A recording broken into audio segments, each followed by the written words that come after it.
The Trump administration announced on Tuesday at 5 p.m. Eastern, it would temporarily pause all federal grant, loan, and other financial assistance programs.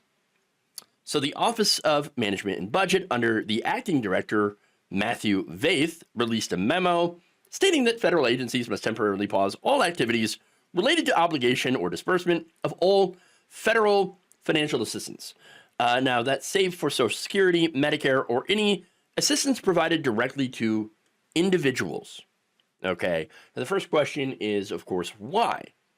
The memo says it's related to the recent executive order targeting woke.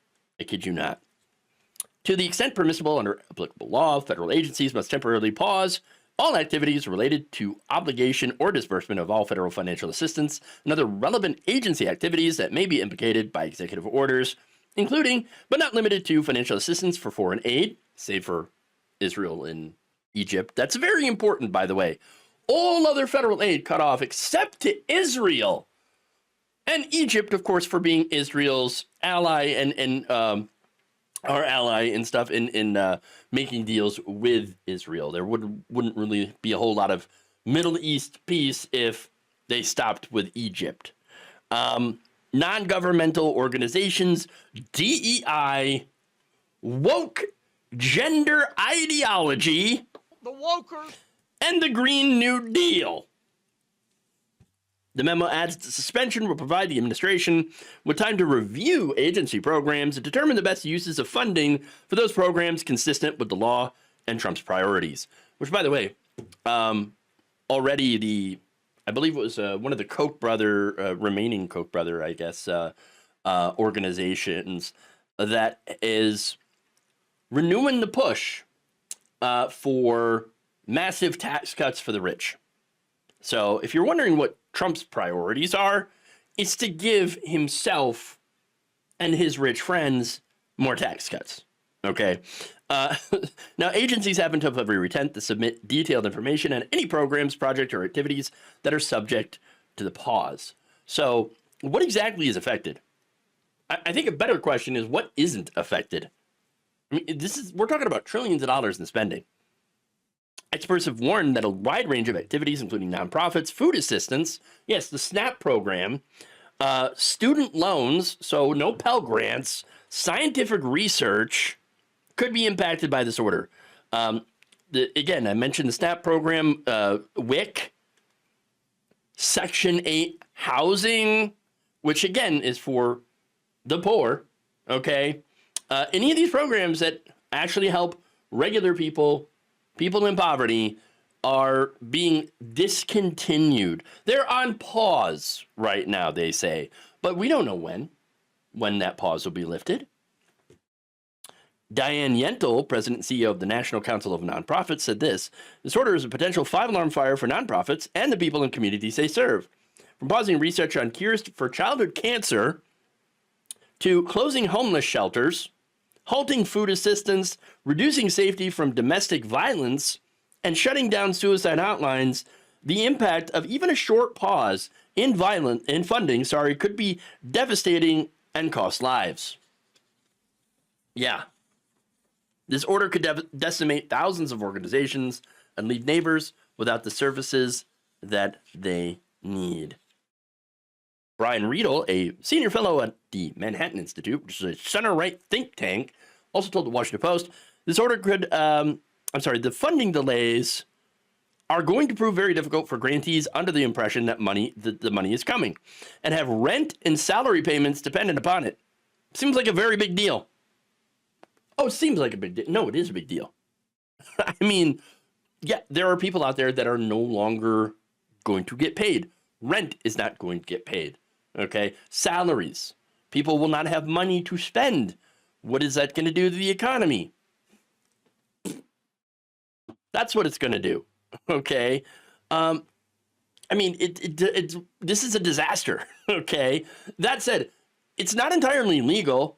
Not that stopped Trump before. Okay. Look, the House, of course, is supposed to control the power of the purse. The House and Congress has already passed and allocated the funding for these programs. Okay. So shutting them down shouldn't be legal. The president can't just stop that with an executive order. Okay. But he claims he can do that with something called impoundment, right? But wait, there's an act, a law specifically passed to prevent the president from being able to unilaterally do impoundment. Now, does he care? Obviously not. Look, Trump has been flooding the zone with illegal executive orders for pretty much an entire week now. So, I mean, obviously, there's really nothing that's stopping him. So what's Congress doing, by the way? This is clearly taking power away from Congress. Well, they're doing nothing. It's crickets, all right? The Republicans are obviously on board with this, most of them, all right? Well, we'll see where this goes, right, as what one Republican congressman said. Okay, that's to be expected, but what about the Democrats? Where are you? Now, Chuck Schumer put out a statement saying, oh, well, this is bad. Please stop it, Trump. You're going to hurt people. To which he probably laughed and laughed and laughed, because that's the whole point. Hurting people is the point. He wants to hurt people. His base wants him to hurt people. And this is how they're doing it. Okay, putting a stop to funding. Section 8, food stamps, farm bill stuff. That's what they're shutting down. They do not care. He does not care about laws or norms. Trump came in to wreck shit, and now he is doing it. And this is why I'm actually more frustrated with Democrats, because we knew Republicans, this is what they wanted all along. But Democrats, why were you not prepared to fight this? Why is it that every time you fight with Republicans, you bring a wet noodle to a gunfight? All right? They're over here sending strongly worded letters. And they're trying to do gotchas on Twitter on Trump for lying about lowering grocery prices, which of course we all knew that he was never going to do. Again, news for you. You need different tactics, because shame doesn't work. You can't shame the shameless. What does? I don't know. You got to get tough.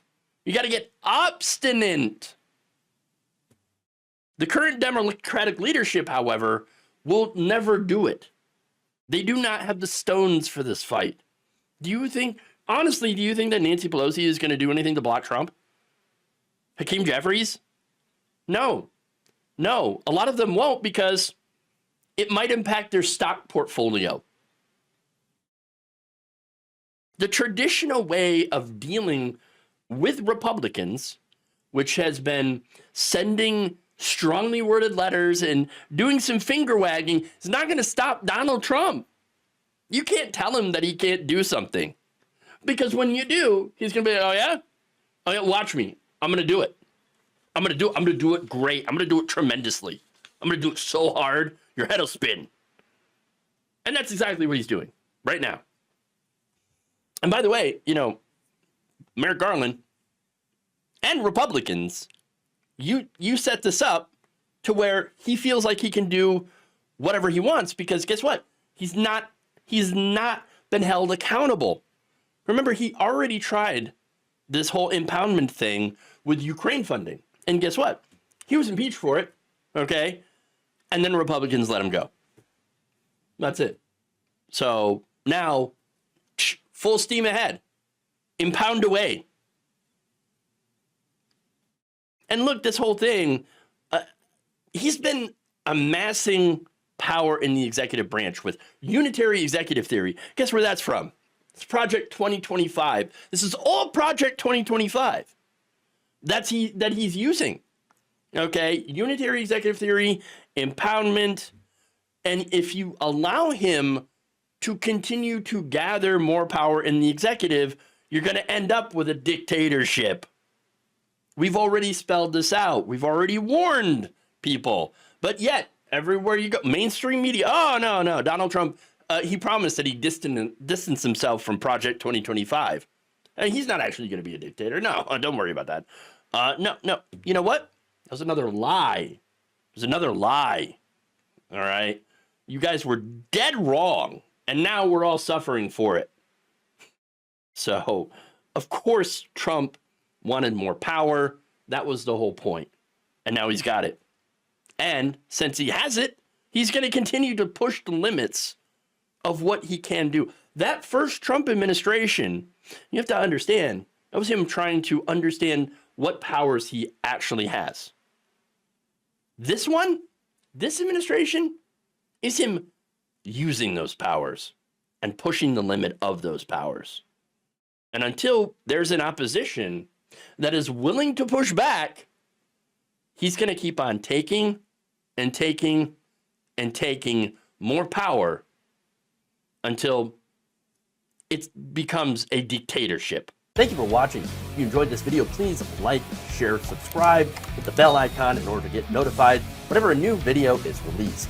And if you want to support independent, progressive media through this difficult time where it seems like everybody is shutting down, you can become a member on our YouTube page, you can become a subscriber on Facebook, or you can go to my Patreon.